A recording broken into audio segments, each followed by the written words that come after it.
Okusabako okujjukira abajulizi ba Uganda ku kigo ky'Abakristaayo Namugongo kutandise n'abalabirizi ne bannaddiini abalala okusimba ennyiriri okutuuka abateekeddwa okusaba kuno.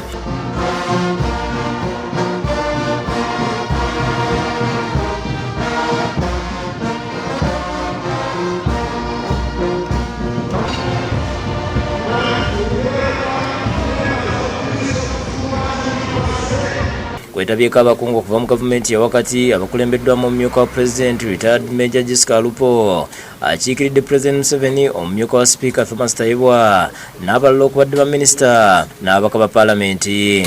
Okuwulira kuleddwa Right Reverend Dr. Samson Maluda okuva e Kenya nga yennyamidde olw'abantu naddala abakulembeze abatakyalina Yesu mu mitima gyabwe. Obwenzi, corruption, enguzi, all kinds of sinful things. Ebyo byonna by'oyinza okufumiitirizaako.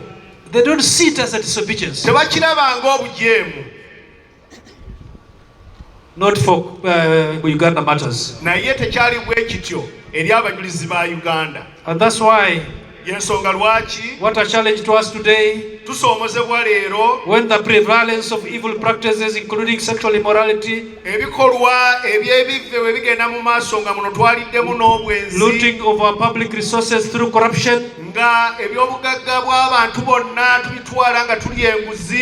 akubidde abantu omulango okufuna ekyokuyiga mu kukkiriza abajulizi ba Uganda kwe balina nga bakolera eddiini yaabwe, era nti kino kisobola okukyusa eggwanga n'okusabiza ne kuggwaawo mu mawanga ga Africa. Era tujjukizibwa evil prevail, nti ekibi kisukkuluma when the righteous do nothing about it, nga abatuukirivu tebaliko kye bakolawo. When the righteous do nothing about it, abatukuvu bwe batabaawo kye bakolawo, ekibi kisukkuluma.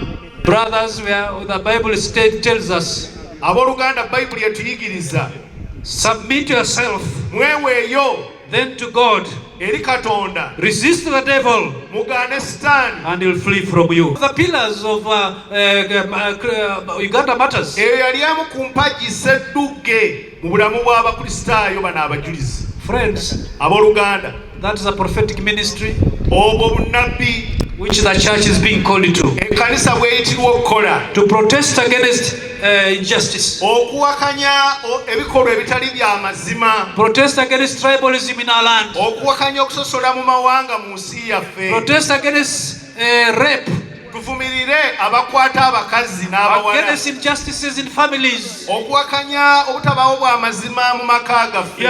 Akyamudde abantu olw'okuwulirwako okubadde okw'ebikolwa wakati mu kusaba kwayo obwedda zikooloobya ennyimba okubadde n'ez'abajulizi.